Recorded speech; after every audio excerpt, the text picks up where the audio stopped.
Jimmy Peluso was the right pick to be the council member. Right. So you're a strategist by, let's say, your, I guess, mindset. Yeah, that's usually the best way to describe it. Lots of lining up dominoes and making sure they fall into place the way they're supposed to. I like that. Lining up dominoes and making sure they fall. Yeah, I like the concept, and I'm glad that you're doing it to a good purpose. To be honest, it's philosophically, conceptually difficult. I find the laborious nature of democracy in general to be difficult for society to bear. Mm-hmm. I'm not suggesting an alternative. I don't have one, and I love living here. So I don't want to act as if I'm not for, what we have. And that's one of the reasons why I was interested in having more conversations on this topic, because I've become more interested politically as the political landscape has become more diverse. Mm-hmm. I am interested, however, in people coming together. And I like the nuance that I think will inevitably come as a backlash to an overly polarized system. Yeah, so I tend to be of the same variety as you. I certainly have my own personal leanings, but at the end of the day, if we've designed a governmental structure that's designed to be a representative democracy, we have to acknowledge that inside of a representative democracy, we're going to get diametrically opposed viewpoints, and that doesn't change the fact that we still have to continue to make progress and provide for the people that exist. Mm-hmm. I think Jacksonville showed a really interesting pattern in this regard with the election of Donna Deegan as mayor, because you did see a lot of cross-party voting whenever she got elected. For what reasons? I don't really know. I have my reasons for voting for her. But why somebody who theoretically wouldn't otherwise vote for her decided that they were going to cross party lines to go do so, the reasons are on them. Was it because of negative advertising? Was it because they liked her message? Did they think that the other candidate just was too close to what they'd already been seeing and they weren't happy? Like, there's no saying why they did. But the thing that I do with any campaign that I've been a part of that for me has proven to make a difference is knocking on doors. That is my bread and butter all the way through. And anytime anybody asks my secret, I just tell them it's knocking on doors, because at the end of the day, human connection is what helps to break down those barriers, right? That's interesting. Yeah, I mean, it's no different than chatting with somebody in a bar over a cup of coffee or whatever the case might be. I've quite legitimately knocked on thousands upon thousands of doors in the nearly 10 years that I've been in campaigns. And out of the thousands upon thousands of doors, I can maybe count on two hands how many like actually bad experiences I've had. Plenty of doors shut in my face, plenty of people like kind of casting me aside, but actually bad experiences, I really haven't had that many. It's because when you're staring somebody in their face as they try to tell you about something that they truly believe in, it's really hard to look at somebody and say like, no, you're a terrible person. Get out of my driveway. And I think that by opening those doors, and like I said, in my case, the knocking on doors makes a huge difference. I think by bringing something to somebody's household, like there's almost this instantaneous recognition that you are clearly outside of your depth because you came to my abode to talk to me about this thing that most people don't want to talk to anybody about. Like, it's a weird thing to do, and yet it's as tale as old as Aaron Burr at this point. But it's more compelling because you bring a story that's also part of your personal story. Right. You're not going door to door to tell people they should worry about the national debt. You're going door to door because the federal government is imposing on people's personal lives. Right. Or, in Jimmy's case, it was, part of our campaign was parks. We wanted to make sure parks were taken care of. And when you go to Riverside and Avondale residents and you say, we want to make sure our parks are maintained. Well, Riverside and Avondale's parks look pretty good. But if you go to the East Side or College Gardens, their parks don't look like Riverside and Avondale's parks. So if I was talking to somebody in Riverside and Avondale, and and I had mentioned that like I was raised in Arlington. We didn't have the same kind of parks that we have in Riverside and Avondale that we did in Arlington. Riverside and Avondale residents might recognize like, oh, we want to make sure that parks like this are available for everybody else. But when I could go to somebody in College Gardens, which is a predominantly Black neighborhood, and like I'm a white guy knocking on their door, right? Like there's an immediate barrier there. But as soon as I say like, we're trying to make sure that parks get cleaned up and are taken care of, as soon as I have that ability to connect with them from the perspective of, oh, I'm from Arlington, I wasn't a part of the side of town that was taken care of. There's a recognition there that builds that bond in a moment. And even if it is a moment, it is a much more impactful moment than a random text message just saying, hey, go vote. Right, we found out that he grew up near the same area, Harrow Road in Arlington, where I did. Yeah, it's I would say kind of an inglorious part of Arlington, but it has a lot of really cool people. I know that, our high school was full of super powered people in one direction or another. They seemed like they were all good or evil. There was nobody in between. I have a question. Leanza Cornett. It's very interesting, especially that determination that you sustained within such a long time. And as you said, like knocking on thousands and thousands of doors. So it requires a lot of courage, and pretty amazing, like emotional stamina. Because you got to handle a lot of no's. I was raised as a Jehovah's Witness. I used to go door to door also. And I know that you got to go through a lot of like, a lot of no's and a lot of people that just don't want to think about it before you get somebody who's like, yeah, let me talk about something I'm really passionate. So what drove you? What was your passion? Why did you just steal my question? Oh, sorry. Was that your question? Yeah. Well, what is the actual, if you like peel all the layers, and you go to your base, your true motivation or driving force so what would it be? At the end of the day, when I think about government, right, I believe government can be an incredible force of good if it is properly engaged, right? Properly engaged. Right. Okay. Especially in a democratic system like what we have. But a democratic system is easily co-opted if the citizenry is not actively engaged in the process. If we allow the citizenry to stay unengaged or just to follow a pattern or whatever the case might be. The weight of the silent majority is what you're talking about. Okay. Yeah, basically. It's if we don't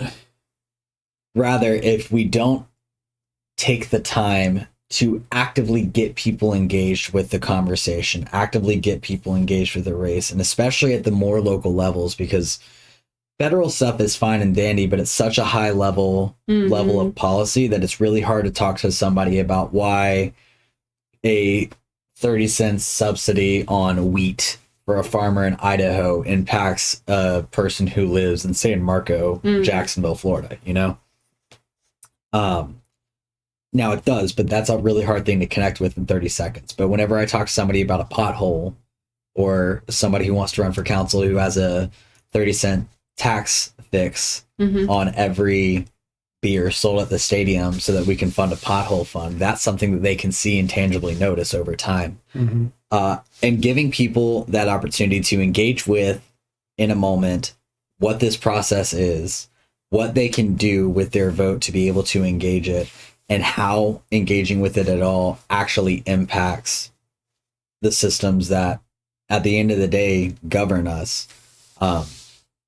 I think there's been a long-standing feeling of disenfranchisement from our democratic systems, and this piece of the system, the campaign side of things, as nasty and wretched as it can be at times, is the mechanism that exists to be able to engage citizens into the process. And if taken seriously and with the gravitas that it deserves, it can be a really effective way to get people to start figuring out like, oh, this is the impact I can have. So is it correct to say that at the bottom, at the very base, it's your innate desire and need to help people, serve people, make their life better, or like what Is drives it you? your ride to the Navy? I think it would best be said that my desire is for people to understand how impactful they can be in a system Empowering. that they don't think they have a impact in. It's no different than whenever I was working in the Senate, right? Like Florida Senate, mind you, not federal Senate. But the amount of times that there would be an email sent to our bulk mail, because I was the one who handled our bulk mail. And I was able to create bunches of rules to filter out like the automatic emails that got filtered into little files. So I kept account of how many people were for or against something. So I didn't ignore those emails. I just didn't read the specifics of them because I'd read one and say, okay, I get the gist. I need to filter this out for yeses and nos. But the ones that were specific, that were fresh and did not look like a copy and paste, I would read them, and whether or not I'd respond to every given thing where somebody was asking an opinion, I at least was looking at this as a staffer to the senator herself, and it would stick, and I would go home with it, and I would think about it, and I would have to come up with my own answers for how do I feel about that email that we got, and how would the senator interact with this if this was something that we had to interact with at all. How would I approach it if she asked me about this particular policy? And it's this weird thing that I've been so fortunate to be a part of, because I do not come from a background that should have allowed me to have engaged with the system in the way that I have. But being able to be on the other side of it, the gross underbelly of the political system, people have no idea how easy it is for them to be involved with it and to impact it. And it's so easy to get caught up in the rhythm of the time where it feels so overwhelming and dark and depressing, when in reality, like, there is so much more that can be done that's just not done because people don't think it's worth doing. Still trying to get to that base. Empowering people, really. But I think is she it means the because part that's personal to you. Right, but is it because you which felt part like attaches to you? Right. Is it because the you like most? felt a certain amount of injustice, What a certain issues did amount you of want to like fix first? deafness, in people growing up, that you wanted to kind of break that spell, and that's the avenue you chose to do that because it maybe resonated the most with you? For me, I think what got me to engage it in the first place was this recognition that there was this massive tool that could be used for good that just wasn't being done. I like that. Do you so want to tell much. us what you hoped it would do? What was your first issue that you really wanted to tackle to rally the troops behind? So I said, like, the first time I'd ever engaged with the machine was whenever I was in 6th grade. So growing up in Arlington, but then going to JWJ and then to Paxson, I would travel through the heart of Jacksonville on a daily basis. And what I would see consistently was all of these broken down old houses that were just kind of standing up. And it's funny now that I work for a historic preservation nonprofit. It's like this horrible thing for me to say that, like, I emailed the mayor and said, why do we have all these broken down old buildings when we could be tearing them down? You're in and the putting up 6th grade, you say? Well, now I work for a historic preservation nonprofit, and we're talking about driving through downtown. So, Okay. like, they're buildings that now I understand, like, oh, there's probably some significance to these buildings that, like, if we could restore them, they'd be really cool buildings for us to use. But in 6th grade, I was like, they're just a bunch of broken down buildings. Let's tear them down and put up parks. And it was probably one of his staffers, but I got a response from the mayor, and that was kind of the first thing that clicked in for me, where I was like, wait, I got a response? It works.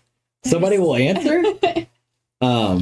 And after that, I guess it was off to the races. I love that. So you felt that engagement, and it began a dialogue with you and government. Yeah.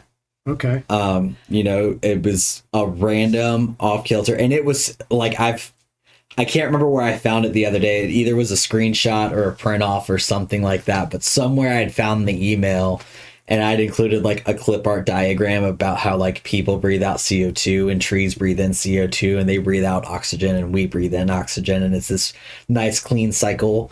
And it was on this like atrocious Yahoo Mail background that had like cartoon stuff on it. It was so unprofessional and exactly what you expect from a sixth grader. And yet I still got a response, probably because it looked like a sixth grader sent it. And it was original. Yeah. And like I said, it was probably a staffer who sent the response back because I'm not going to kill somebody's dream, but I certainly responded back to a few letters on behalf of the senator while I was in the Senate. But nevertheless, I think it's fair enough.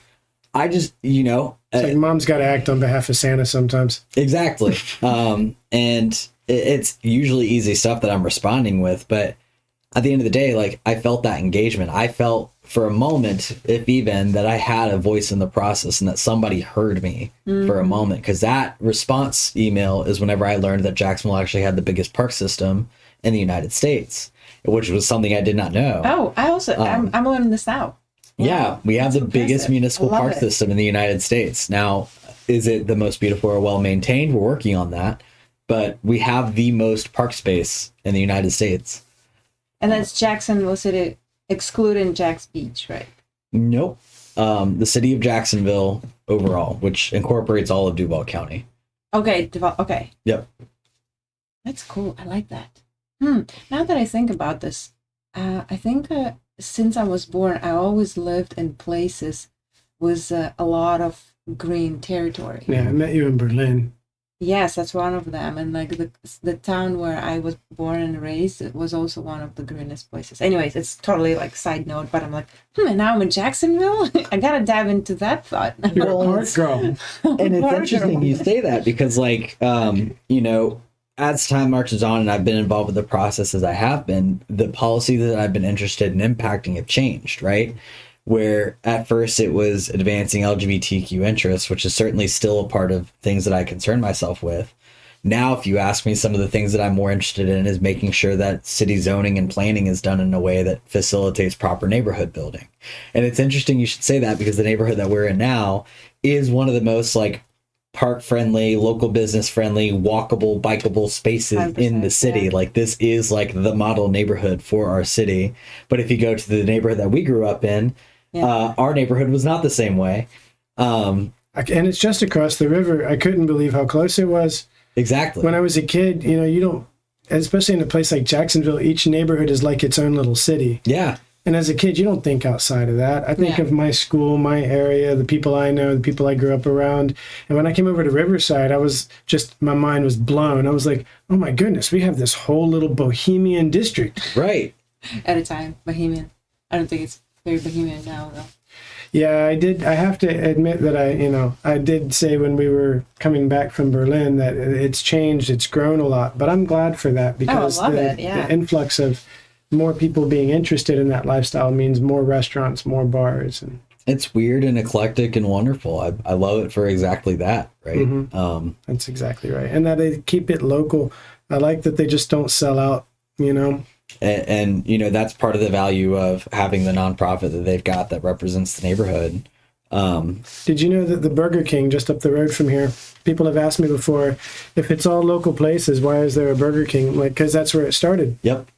That was the first Burger King. Okay, so is it like just a urban, like, I have zero legend, proof. anecdote? I have zero actual evidence. So because Burger King doesn't want that to be. It was not the original named Burger King location, right. but it was Instaburger. Yes, Instaburger, which was the predecessor to the whole line.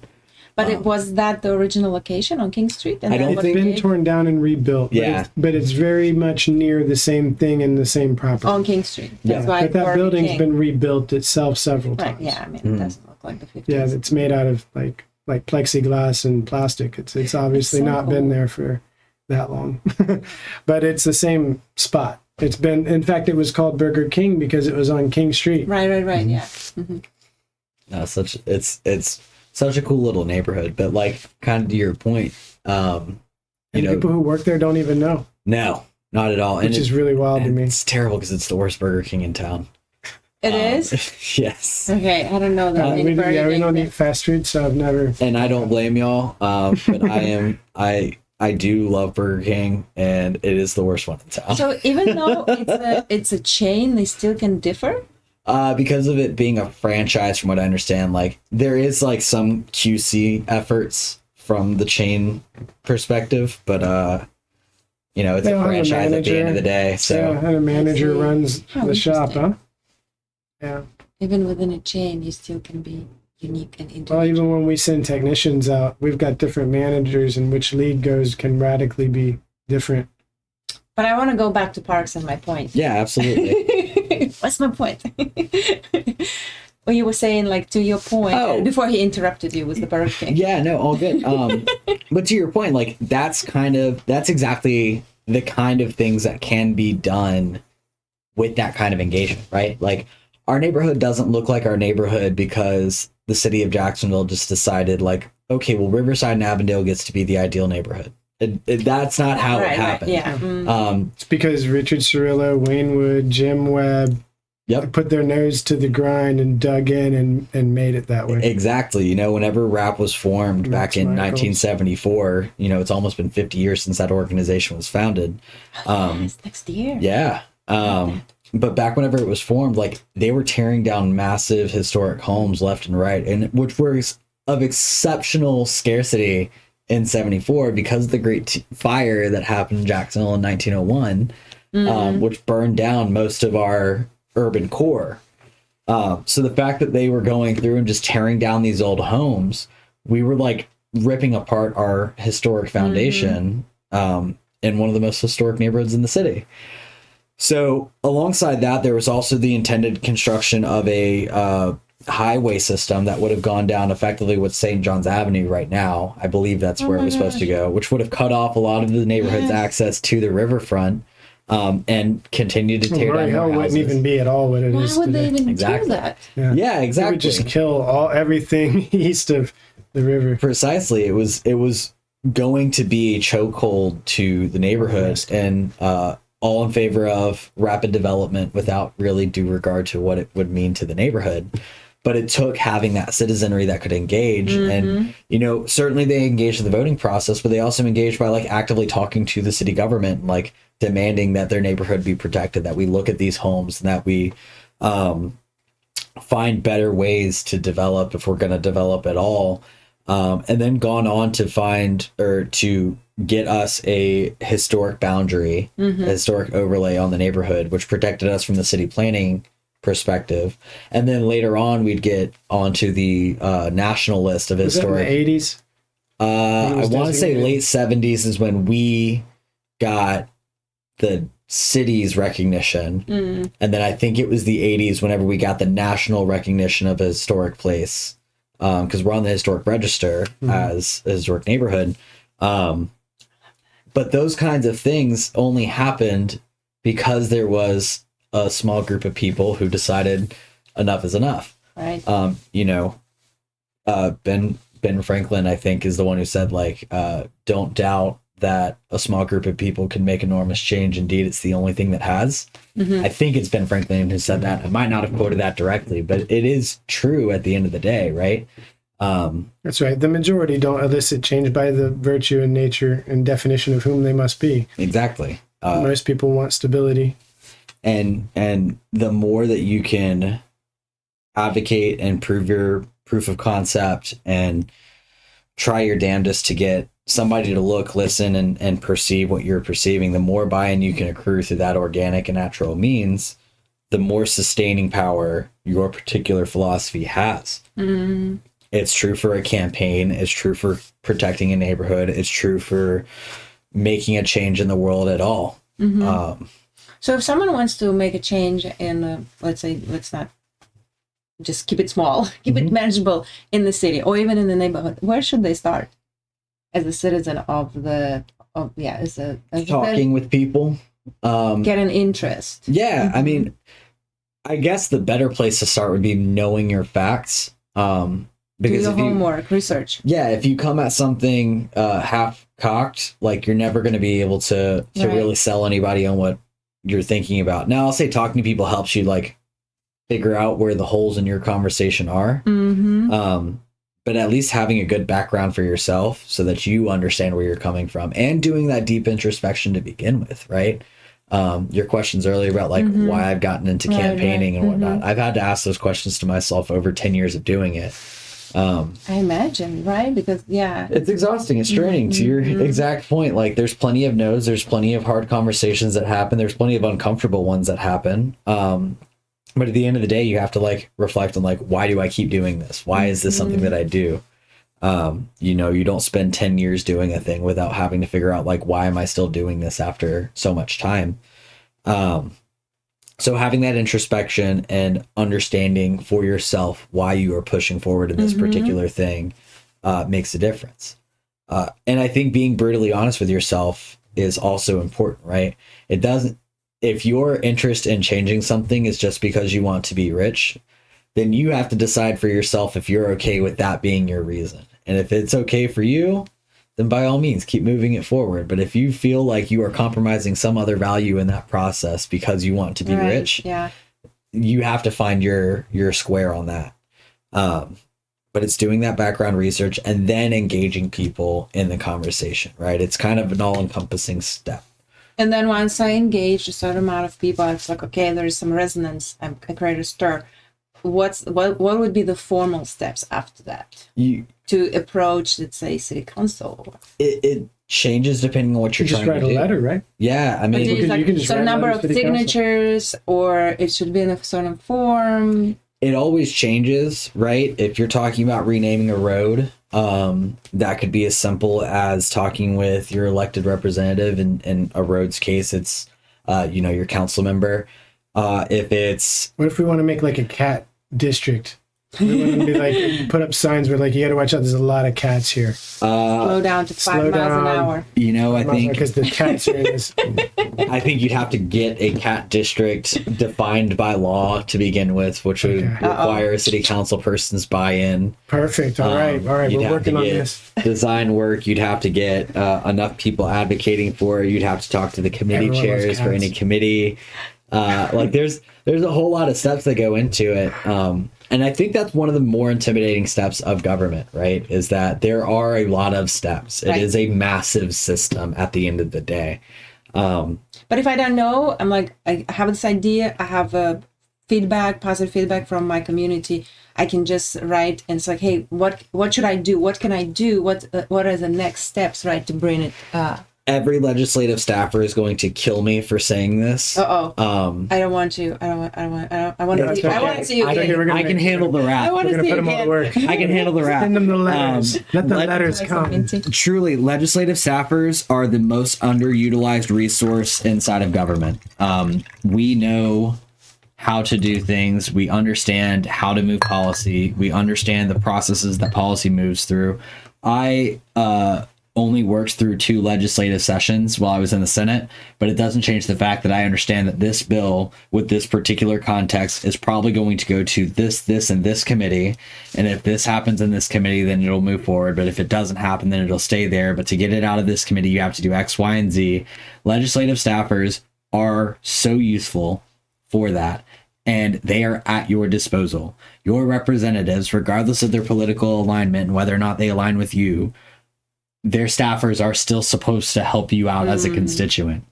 And maybe they're not quick to help, but I promise the more you badger, the more you call, the more you show up to the office, the less ability they have to ignore you. And emails and letters are fine, but I'm telling you, just like knocking on a door, showing up to the office goes such a long way. And it might be you're going to have to schedule a time to come in and chat with us. It's not a good day to come in, but like, they are the right people. And if they're not the right people, there's lots of other activist groups inside of different communities who know what they're doing. Here in Jacksonville with Jasmine, right? Like Jasmine knows what they're doing as far as advocacy work goes. Same thing with Jack's Parks Now, before Riverfront Parks Now became its own thing. Like you've got all these people who already know what they're doing. And they're usually not hard to find on cursory glances, but that's where like doing your research makes a difference, because like if your interest is in a cat district, then finding people who are interested in animal rights are going to know how to help you get connected with these various people and who the best people are to connect with, because certainly some lawmakers are going to be more receptive to your idea than other lawmakers. Because if I'm somebody, exactly, like if I'm a dog person who is more than fine with stray cats getting ran over, and I'm like, horrible person. Exactly. Like, why do I want to make a cat? You're in the wrong There's too district. many strays already. If you would like some minty. Thank you so much. Here, Much appreciated. But yeah, So I realize I'm not the target demographic because I'm that nobody's exactly going after the neurodivergent margin, but but should that be the case, I think it's interesting to me that I'm becoming interested in politics after not being for quite some time. For the reason of seeing my friends are getting to the point where we're old enough now, my friends are getting in office and they're making changes. So I'm interested because I see change happening, and I thought this isn't going to happen. It's going to be more of the same, and these guys got it on lockdown. So I wasn't interested in politics because it didn't ever impact me. And people I knew weren't engaged. It was a whole group of people that I felt like they just ignored whatever I wanted, and I wasn't represented. But that's changing now. yeah, certainly. And it's changing because there are new ways in which politics is affecting people's lives, both on the local and as well at the federal level. And I used to say as well that only local politics matters. You can't really affect politics on the federal level, and they don't really impact your life unless you're a billionaire. But that's not true anymore. I mean, now we have things like abortion rights, and in my case, my investments with marijuana companies, they're having problems because of legislative issues. All of these things are having impact on people's lives, and not just my investments, but the people's lives that suffer from having to stockpile money and the risks that they take, and women having to go and get abortions outside of states creates a whole secondary issue. And Yeah. And I just think it's not the world that I thought, which was one where the laws were relatively fixed. Some were good, some were bad, but they weren't changing so radically or so quickly. Instead, it's a very dynamic landscape now. Yeah, it does feel like there's been this snap in the last 15 years of status quo, status quo, status quo. Oh, everything's in chaos. What's going on? And genuinely, not to make me sound like I'm a old man on my porch shaking my cane, but like I think technology has been a big player in that in a lot of different ways, right? Because you look at it from the perspective of access to information to begin with, right? People have so much more access to information, and this is a personal belief, I don't believe that everybody has the tools necessary to interpret information well enough for themselves. Right. I agree with that. That's why I find a challenge in democracy, because you're expecting people to rule, but people make mistakes a lot. Exactly. It's really easy to connect two dots that seemingly correlate when maybe they're not actually connected. That's allowing people to start creating these thoughts and theories without having to deviate outside of their own thoughts. But then you look at the addition of social media, whether it's TikTok, Facebook, Twitter, Instagram, whatever the case might be. And suddenly, where everybody was really good for a long time at yelling in a bar room, now everybody's been giving a bullhorn where they can broadcast their opinions and messages. And that's as far left or as far right as you want to look on the political spectrum, but it happens in every corner of the internet at this point. It's very easy for everybody to formulate this. And content creators at the end of the day are really good at getting their views by eliciting emotional reactions. And by doing so, you're able to cultivate this conversation that makes people engage in a very personal way, which I think over time has been aggravated. So not only do you have the left screaming at the right for how terrible, awful, horrible people they are, but then you have the right in a moment of power where they're seeing all these folks from the left getting into this reactionary stance where they say, well, if they get a moment of power, they're definitely going to take away everything that we stand and believe in. So we're going to triple down while we have the opportunity so that they can only roll back so much when they get the chance. Those dog district people. Yeah, exactly. Like that. This is the equivalent of me knowing you want to create a cat district, so instead making it a dogs only city so that cats aren't allowed to exist anywhere. So that whenever somebody comes in and replaces me and says, well, I think that was a ridiculous policy, let's at least give people the exception to the dog only rule so that there can be a cat district. So now you can have all the cats you want in your specific space. And I think, you know, over time, given this access to massive crowds and unlimited information and people being able to spend their information in ways that, like, I'm not going to say necessarily are incorrect, but perhaps misrepresentative of what the information is actually trying to say. Because you see it a lot where somebody takes like bias, you mean 3 points. Heavily Yeah, exactly. biased information. Like they look at 3 points, they don't really consider much else outside of it, and they say this is the way. And on the flip side, it's also been an incredible asset to democracy as well in its own way, right? Because you're able to expose so many more people to this type of content, because you're able to reach such a broader audience. When I ran Jimmy's race earlier this year, social media was a great platform for me to engage with younger crowds, you know, 50 and below, because that's where they're at. They don't have cable TV. I can't send out a broadcast commercial and expect them to get it. And if I send out a piece of mail to their house, they're probably going to throw it away as quickly as they get it. I like that you consider those 40-year-old youngins. Listen, I'm holding on to my youth for as long as I can, so I want to keep bumping that up. You know, I'll be 70 and saying, like, the young people who are 90 years and younger. But there's different ways that you have to look at folks. And I think that what has happened, especially in the last 8 years or so, is that with this increased activity of politics within younger crowds, because when I was growing up, the people who were paying attention to politics were 60 plus. It really wasn't many younger people as far as I could tell. I know younger people were in there, but I don't think they were noticing quite as much. But now you've got a Gen Z congressman who got elected. You've got people in their 30s representing us in Congress and the state legislature and now on city council. Is that because of the orgies? Yeah, certainly. But I mean, we're creating... All the gamers wanted me to ask about the orgies. Gotcha. I never got an invite myself. Don't know how one gets one of those invites. I'm just not cool enough, I suppose. I'm afraid that if someone like Senator McConnell's there, it could change me forever. It does feel like one of those things you have to roll the dice on and hope for the best. But I think with the advent of social media and the rise of it, we've been able to engage a whole new crowd because it's been so much easier to engage with, right? Who has the time to look at a newspaper?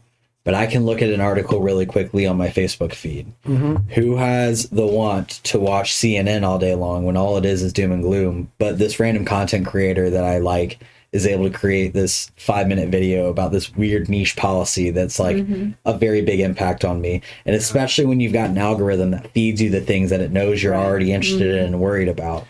Which has me a point I really was dying to ask. Why are all funny people Democrats? All the comedians, 100% Democrats. The Republicans can't get funny comedians? Because Democrats just... we don't take life seriously, man. Like, we do, but we don't. Like, the things that are serious are serious. But if it's not that, then it's just funny. We're Republicans, in my opinion, much respect to my Republican friends and colleagues. Like, they find, like, weird things too weird to talk about. So instead they go with, like, old stereotypes and say, like, yeah, it's funny to say, like, women should be in the kitchen making sandwiches. Like, no, it's not. It's weird and gross. Like, women are allowed to be wherever they want to be. And if they want to make a sandwich, that's cool. But they also are allowed to, like, build tech companies and go fight in the front lines if they want to be out there. Like, what is happening? Why is this the stance you want to take? I think it's interesting that the closest thing we have to an unbiased late show is probably Bill Maher, but he's not unbiased himself either. He's very, very biased. But it's just, I don't think there's really anybody out there. The closest thing you have on the Republican side are these talk show people like Alex Jones and Rush Limbaugh, people that shout things into the camp. No one wants that. That's never going to be humorous or entertaining. Yeah, on any level. And I'll be, brutally honest. I do my best to consume as much media on either side of the aisle as I can. I like to be a well-informed professional. I just consider it a part of my professional development. Mm-hmm. Democratic talk shows are so much more funny to me. Yeah. I just like comedy news, and I recognize it's all heavily Democratic bias. Truly, and every Republican news feed, talk show, whatever I've looked at, always just looks angry, mad, pissed off. I used to, like, whenever I was a junior in high school and driving around in the wee hours of the morning when I definitely should not have been out and about, it'd be like 1 o'clock in the morning, it'd be like Dana Bash on the radio just before the UWU, like coast to coast FM. Mm-hmm. And she'd be like yelling about something for a good 5 minutes and then do a commercial for like Super Beats. Yeah. And like, it would just be this really weird thing. They should have been able to recruit at least half of the MCU to do some kind of like neo-Republican campaign. Right. That would be like hilarious and have cool like effects and stuff. Yeah. I don't know why, then they could go with the whole, still promoting the whole military industrial complex. They could have gotten, because their agenda could have stayed intact along with Michael Bay. They could have gotten Michael Bay. He's definitely, good at promoting that same agenda. Like instead they go with Alex Jones. Yeah. It feeds into, so this is a legitimate thing that I had been proposed a few years ago. A friend of mine had said that he'd seen a study where the way that somebody who self-identifies as a Democrat and somebody who self-identifies as a Republican views different things, problems, and their solutions, it lights up different parts of their brains. Where Democrats tend to light up more for the empathetic side and Republicans tend to light up more on the logical side. And I think there's a way to look at policy and especially questions, and that's where it's the most interesting, is watching legislation get debated before it ever hits the floor. Because that's we need MRIs, Republican and Democrat MRI. I think it's not right. You need more like a biofeedback. Like an EKG? Yeah, some MRI. It's not Okay. going to. I don't think it shows like neuroactivity so much. I truly have no idea. I am not a medical professional. It's not relevant. We I'm a understood social what it means. scientist. But please tell me more about this theory. Well, I think it plays into the key difference on like how it's viewed, right? I have known lots of Republicans who I consider to be good friends of mine who are only Republicans because they want their taxes to be low, but they still care that like marijuana is legalized and that LGBTQ people are protected and that women have access to health care. And That's me to a T. I'm totally not represented. I was registered Republican, but I don't ever vote Republican because I've been not represented whatsoever. The reason I registered that way when I was a teenager, because it was a long time ago, and my view was that government should be small. Mm-hmm. I just wanted small government generally out of people's lives and not bothering people. So later people were like, oh, well, then you're a libertarian. I'm like, not really, because I'm also not the split the vote guy. I actually want to be able to make proper change. Right.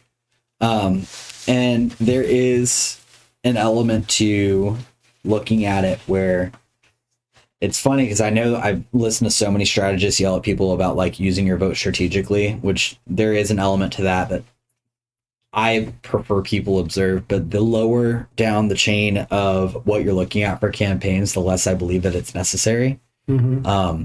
I'd be perfectly fine getting a libertarian elected onto city council. I guarantee you that if I had a libertarian candidate worth running that I would be willing to put my name to, I could get them elected to city council. Mm-hmm. I think there's enough of an appetite to do that. I also think there's enough of an appetite to get somebody who's a progressive, as a part of like the Progressive Party, onto council. Or if I want to get somebody who is part of the Constitutionalist Party onto city council, I could get one of those people onto council. When they get there, do you think they could elicit change, or do you think they would deal with a very polarized situation with no friends? Yeah. No, they would do what they could, right? Mm-hmm. Because that's the other piece to it, right? The Democratic Party that we know now and the Republican Party we know now are different parties than they were when they started. Mm-hmm. Time changes all things. And I would run for president if I thought the other Republican people would listen to me and calm down. exactly. But I think I would just be tortured by them. I don't want to go there and have to deal with them. And you saw that in the state legislature in 2021 and 2022. In the state Senate specifically, there was a state senator by the name of Jeff Brandes. Now, he is certainly as much of a libertarian as the state Senate has seen in a long time. He was one of the few people in the Senate who voted no on Don't Say Gay. And he voted no on a few other things that the Republican legislature was really interested in passing, but he, because of his own values, did not want to pass. And so in 2021, when this had all happened, he was the chair of the something to do with like justice, criminal justice. He was the chair of that committee in 2021. And in 2022, after he voted down on a bunch of these priority bills for the Republican Party, they took away his chairmanship and said, good luck getting anything passed. And you can watch that. So when he left the legislature following that session, you can look at him now and see how he reacts to what's going on. And it's pretty obvious how it is to be in there as somebody with a differing viewpoint from a majority party, especially in the case like what we have in Tallahassee right now, where that party is in a supermajority.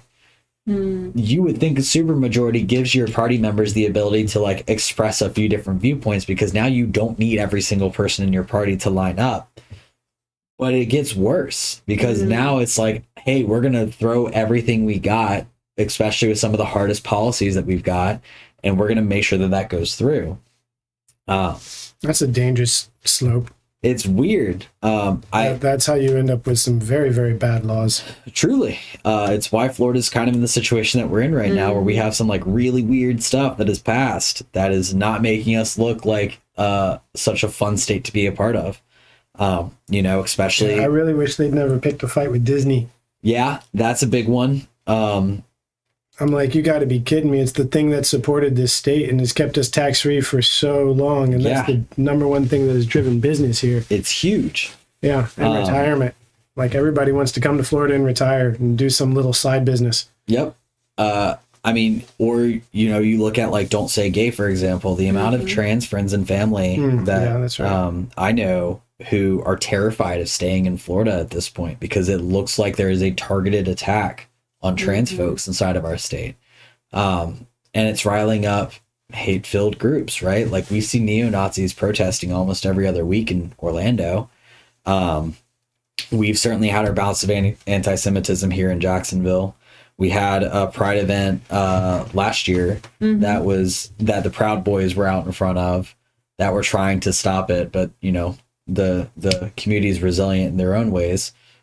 There's not a Pride festival or function that happens in any grand scheme where there's not some group out there with a megaphone and signs saying, burn in hell. It's funny to think, because I thought we conquered all that. I was like, oh, we got it. We won. Everything's good. We got the laws. And it's odd to say because it wasn't directly my personal community, but it was friends, family, loved ones. And as I came, to Riverside, it felt like the logic and and better ideas that this community espoused had basically conquered it. And now I feel like this pendulum swings in some odd directions.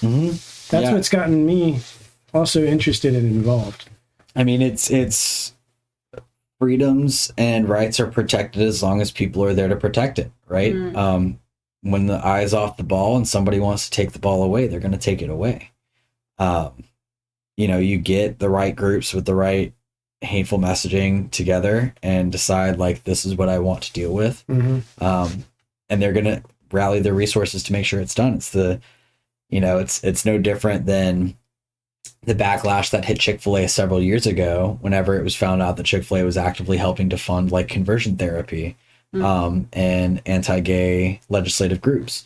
The boycott that hit Chick-fil-A, like, it certainly was noticeable. Now they're doing fine now because people seem to have forgotten it. But, you also have the same thing going on with Starbucks right now with there's something to do with the Israel-Palestine conflict going on at the moment that has to do with Starbucks. And Harvard. Harvard's another statements that they made. In the case of Harvard, people refused to condemn the Palestinian attack. Yeah, I mean, it's a lot of like stuff like that impacts. We understand as a community that it impacts business. We just don't understand it impacts government too. Whenever we rally up and say like, "Hey, I don't like this," and it feels like it's impossible to get them to listen. But business is highly responsive because business needs to be. They have a quarterly profit that they have to look at and track and say, okay, this profit is down, this profit's not. They have KPIs to monitor, and they're monitored from a quarterly perspective. Government, outside of their budget, is not monitored from a quarterly perspective. We're monitored from a 4-year cycle. Yeah, and in a noise-based perspective. Exactly. And one person can shout several times if you shout enough. And if your issue doesn't stay in a news cycle for that entire 4 years, or there is not some way to maintain that voice over the course of 4 years, then you have to figure out a way to make it all about your particular issue for 8 months leading up to an election day. I was for small government. That issue's off the table. There's not a party for small government nor an option for it anymore. Since the time I was for small government, there have been so many 3-letter agencies created that will never go away, like the TSA, and so many new things that there's no point anymore. And my general premise towards government being, why don't you guys all quit your jobs and go home? Since that can't happen, I am definitely much more interested in making sure that it's representative of the values that we appreciate as a society.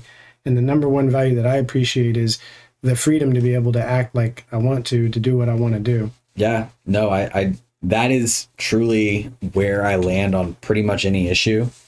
I prefer the idea that people have the independent ability to operate of their own volition and accord. Take, for example, living in Riverside and Avondale, right? This is one of my favorite neighborhoods of the city. It's the only neighborhood I ever plan to buy a house in, that kind of thing. At least as far as Jacksonville goes. Maybe I buy a house in other cities, but in Jacksonville, this is the only neighborhood I want to live in.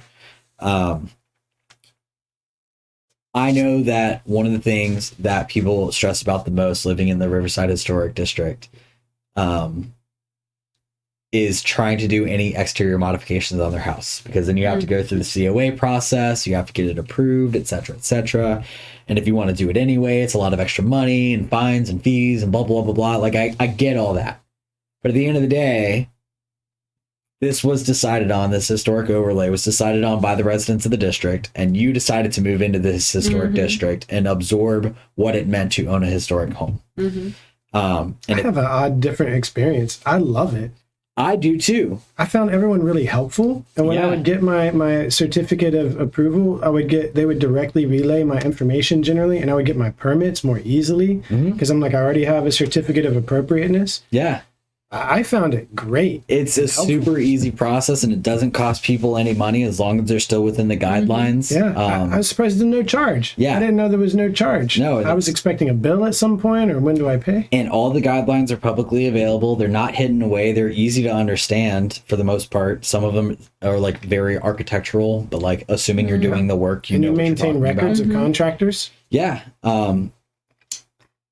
But like that's something I decided on. But within my district, outside of like my ability to like exterior modify my house, interior modifications are all on me. I can do whatever I want inside. And then whenever I walk out my front door, I have the choice to be able to like walk, bike, take my car. But public transit's a whole different thing in Jacksonville. We don't do that all that well yet. But I've got local businesses. I've got chains that I can get to if I really want to, between Hawkers and Burger King, and not too many other spots, which is wonderful for me, but nevertheless, like it's not that far to get to Target if I needed to. And like, I know that walking out and about, if I'm holding the hand of a woman or I'm holding the hand of a man, I'm not going to get a sideways look in Riverside and Avondale. You know, this is a neighborhood that celebrates the diversity that makes up its fabric. And that's something that's beautiful and stunning and worth celebrating. So when I get legislation that comes across my feeds that in any way, shape, or form restricts somebody's ability to do something for themselves, or provides some kind of new measure that, I'm trying to think of the best way to explain this, because the thing that comes to mind for me is some of the attacks that have been happening in public schools that prevent kids from getting further education because some parents are really upset that their kids also would get that education. But some parents rely on that education being taught. So now it's restricting those parents from doing that when it's easier for you to just take your kid out of the class. But it's not done to prevent their kid from seeing it. It's done to prevent everybody else's kid to see it. Schools are such a complicated social situation. I don't even comment because I don't have kids. I only mention it's so difficult. And it would freak me out if I did have kids to send them to school. Yeah, no, I get it. It's one of those things that was like some of the hot button stuff that I was dealing with while I was in the legislature. So it's something that I've like been bearing witness to since the legislation first popped up. And it is like my personal mission of like public education. I love public education. It is what raised me. My college was a public college. My high school, my middle school, and my elementary school were all public education. Like, and if not for the system that I had to educate me growing up, the kid that was born to two junior year dropout high school parents in Arlington would not have been able to make it to where he is today. So that's kind of where it gets my warm and fuzzies. Well, we're definitely glad that you did. I have so many more questions, but I realize we're out of time. And it's a kind of beautiful thought and emotion to summarize or to close the discussion. Like, tell me more. You're like taking out coffee, my words out of my mouth. Yes, thank you so much for. I had so many more questions because I mean the topic is vast. We live in the city, of course. There's so much to talk about, and just you having as a person here that we would like also to highlight and talk about as well. And thank you for being open, and sharing some very dear to your heart things. Also, it's a side note, which is allowed here. I liked your. I guess it would be gestures, right? Gestures and verbal thought, how you would pair them. I don't know if it was intentional, but when you were talking about the Democrats and the Republicans, that they highlight, like when they in the debate, it's a different part of the brain that's highlighted, that you actually touched the right area anatomically. I mean, you didn't touch it physically, but right, like you indicate it. And then, so that was kind of, that's like, because I'm very much like it's the brain and anatomy, and now you're like putting your hand on your heart, talking about educational system. Well, I mean, the last time you saw me, I was playing a entomologist who really likes cockroaches, so I was very in here. So getting a chance to like actually express myself, Oh, viewers are going to be so confused. What? We got to talk about this next time. Yeah, we'll talk about it more next time. Maybe we'll have Jimmy also, and then it'll be a whole like reunion of the. But I forgot the play name of the play. Yeah, it was fun. It was fun. Yeah. Austin, you want to leave maybe folks with an idea where they can go to get involved, a website or how? Anything you want to share? Anything you want to share? Jeez. I mean, no pressure though. I'm if you are local to Jacksonville and trying to be a part of the Democratic Party, you can always look up DuvalDems.org. They've got plenty of ways to connect that way. I'm sure the Republican Party has ways to connect too. I just don't know what they are. But I recommend contacting the Democrats about the Republicans and contact the Republicans about the Democrats. It's really interesting. See what they have to say. Yeah. But more specifically, just getting involved. It's super simple and super easy. You can go to COJ. They just changed their website, Jacksonville.gov, and find city council meetings, any committee meetings, and you can look up the agendas in advance. Tells you what they're into, or just reach out to your council member, your state representative, state senator, congressperson. The first time I ever tried to connect with a did they have trouble getting Jacksonville.com? I genuinely have no idea. It is so out of my depth. But I just wanted to make a joke because I got JacksonvilleIncorporated.com, and nice. we've got a lot of those domains. Nice. So Jacksonville.gov. Yes, I'm pretty sure that's correct. Jacksonville.com. But reach out to your elected. It's a fun way. That's the appropriate name for it. Yeah. Austin, thank you so much. Oh, I have a little gift. I always forget. I hope you drink wine. I do. Okay, great. Thank you for being on the show. Thank you so much. We look forward to having you back. Thank you. Happy to join. Yeah, it was fun. I learned so much. I always learn so much from our guests. Like, that's like my personal egotistic interest in this podcast. Fair enough. Hope everybody has a happy holiday Yes. and hope you enjoy. That's true. And we're going to be. Do we have one more before We have one go more on the 27th, yes, and then we take a break. Who we interviewing on the 27th? It's going to be Dr. Dan Leary from Jacksonville Natural Healing Center. All right. So next week is our last podcast from here in Jacksonville of the year. After that, we may be doing some while we're traveling. We're going to go to Egypt and Rome, and we'll be doing maybe harass people there. If we find interesting people there to harass, then we'll do a podcast. Are we going to find any interesting people there? But we tend to. It is our habit. So thank you for tuning in. We really appreciate your time today, and I hope you have wonderful holidays. And all my podcasts end with, where's the button to turn this off? Yes, and Bill